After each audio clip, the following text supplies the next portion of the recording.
ভাই দেশের যা পরিস্থিতি বুঝতেছি না ভাই এখনো পর্যন্ত দ্রব্যমূল্যের দাম কমে না।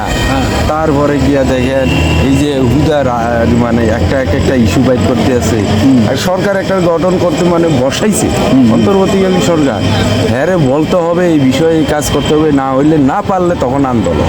এগুলো না বললা হাবি জাবি করে খালি ইস্যু তুললা খালি আন্দোলন, ইস্যু তুললা খালি আন্দোলন। দেশ চালাইবো না এদিকে মনে করেন যে সামাজিক আছে, আইন শৃঙ্খলা বাহিনী আছে, এগুলার সাজাইবো না অর্থনৈতিক কাজ করবো না দ্রব্যমূল্য নিয়ন্ত্রণ করবো, সব দোষে খালি খালি দেয় ডক্টর ইউনূস স্যারের। ঘটনাটাই ভাই বলতাছি আসসালামু আলাইকুম। আসেন ভাই, কি খবর? কি নামাজ পড়ে আসলেন? বয়েন। হ্যাঁ, উনি দেশের অবস্থা জানতে চাইতেছে। আচ্ছা, দেশের কি অবস্থা বুঝলেন? এখন ঘটনা হয়েছে, আপনার শুনেন। অন্তর্বর্তীকালীন সরকারের প্রধান উপদেষ্টা ডক্টর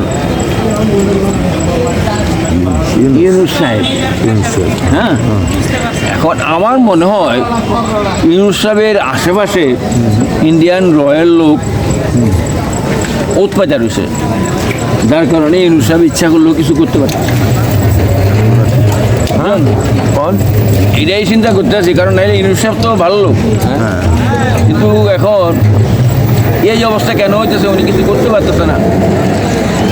উনি খুব ভালো লোক, ওনার কয়েকটা জিনিস প্রথম করা দরকার। একটা জিনিস, এক নাম্বার হলো রাষ্ট্রপতিকে সরাইতে হবে,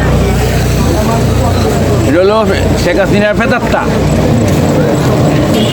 দ্বিতীয় হলো সংবিধান, ৭২-এর সংবিধানরে ভাঙ্গা নতুন সংবিধান করতে হবে, ঠিক আছে। তৃতীয় হলো দেশে যে দ্রব্যমূল্য বাড়ছে এই যে সিন্ডিকেটের কারণে, এই সিন্ডিকেটটাকে ধ্বংস করতে হবে যেভাবে হোক। তারা সংবিধান বাতিল করতে চায় না, এমন কোনো এটা কোরআনের বাণী, কোরআনের আয়া। সংবিধান তো জনগণের জন্য, জনগণের জন্য সংবিধান তৈরি করছে জনগণের জন্য, মানুষের উপকারের। যদি যেটা উপকার না হবে, রাষ্ট্রের নাগরিকের ক্ষতি হবে, সেই সংবিধানটা আমার দরকার নাই। এটা এমন তো না যে আল্লাহর ওহি কোরআনের আয়াত এটার বাদ দেওয়া যাবে না। এটা আমাদের দেশেই খালি এই ব্যাপারটা নিয়ে আনবে। অন্যান্য দেশে দেখেন সংবিধানের ব্যাপারে যদি জনগণের সাথে সাথে বাড়ে। শুনে এখন হচ্ছে, এখন চাইতেছে আমাদের শেখ হাসিনা তো পুলিশ ডিপার্টমেন্টের শেষ করছে, আনসার ডিপার্টমেন্টেরও কালার করছে, শেষ করছে। আর্মি যাও ছিল সংখ্যক জেনারেলরে এজেন্ট বানাইয়া, রয়ের এজেন্ট বানাইয়া আর্মি ডিপার্টমেন্টের বদনাম করতেছে। এখন উচিত যেই কয়জন রয়ের এজেন্ট আর্মি জেনারেল আছে, বেশি না তো ৮-১০ জন, এগুলো সাফা করে দেখ।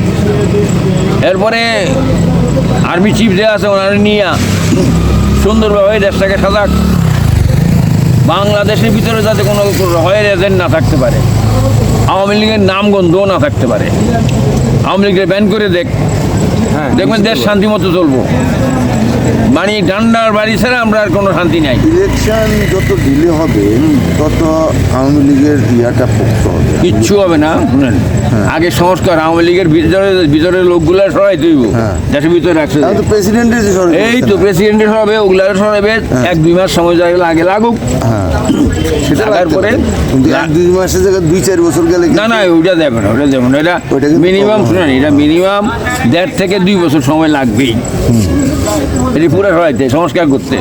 তারপর নির্বাচন দেখ ভাই, সব পার্টির লোকে মিলে আলাপ আলোচনা করি, আমরা নির্বাচন দেন, দেশে শান্তি চাই আমরা সাধারণ জনগণ।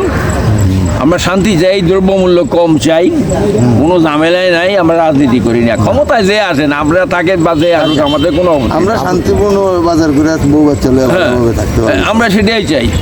এখন কথা হলো যে অন্তর্বর্তীকালীন সরকারকে আমাদের সাপোর্ট করতে হবে যে কোনো কিছুর বিনিময়ে। ওনারে যেসব রয়ের এজেন্টরা ঘেরাও করে রাখছে ইনডাইরেক্টলি, তাদের চারিদিকে আমাদের জনগণও ঘেরাও করে রাখতে হবে, তারা তাদের বাঁচতে না পারে, যাইতে না পারে। ক্ষতি করতে চাইলে তাদেরকে আমরা খতম করে ফেলাম। কোনো রয়ের এজেন্ট আর্মির ভিতরে থাকতে পারবে না, কোনো রয়ের এজেন্ট বাংলাদেশে থাকতে পারবে না। এই হলো কথা।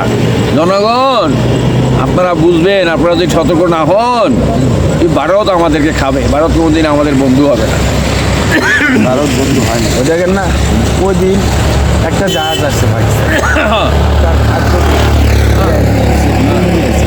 এখন বিভিন্ন জায়গায় ফেসবুকে ইস্যু দেই জাহাজে কি আনছে, হ্যাঁ, হ্যাঁ। জাহাজে কি অস্ত্র আনছে নাকি অন্য কিছু আনছে। আরে অস্ত্র আনলে কেন, হ্যাঁ, হ্যাঁ। পাবলিক মারা লাগে তো আনছে। না, খাদ্য আনলে দেশের জন্য আনবো, দেশের জন্য। পাবলিকের জন্য না। এটা নিয়ে আমাদের ভিতরে বিভ্রান্ত। আমাদের মধ্যে কিছু ভারতের দালাল আছে, আওয়ামী লীগের দালাল আছে, এগুলো খতম করতে হইব, কোনো মাপ নাই। তাহলে এগুলোই তো বুঝলেন, এগুলারে খতম করতে হবে, কোনো মাপ নাই। দেশটা শান্তি আনতে হবে। ইউনুস সাহেবের কাজ করার সুযোগ দিতে হবে। উনি কিন্তু খারাপ লোক না, উনি উনি ওনাকে স্বার্থটা নাই। ওনার সারা বিশ্বে ওনাকে এক নামে চিনি, কাজে ওনাকে চিনাইতে হবে না। কাজেই আমরা চাই ইউনুস সাহেব সুন্দর মতে যেভাবে তার মন হতে দেশটাকে সাজার সংস্কার করুন, তারপরে নির্বাচন দেখবে আসুক না আসুক আমাদের কোনো অসুবিধা নাই ভাই। আচ্ছা ভাই, ঠিক আছে ভাইয়া, ভালো থাকেন। আল্লাহ ভরসা, আল্লাহ ভরসা, আল্লাহ আপনাদের সবাইকে হেদায়েত দান করুন।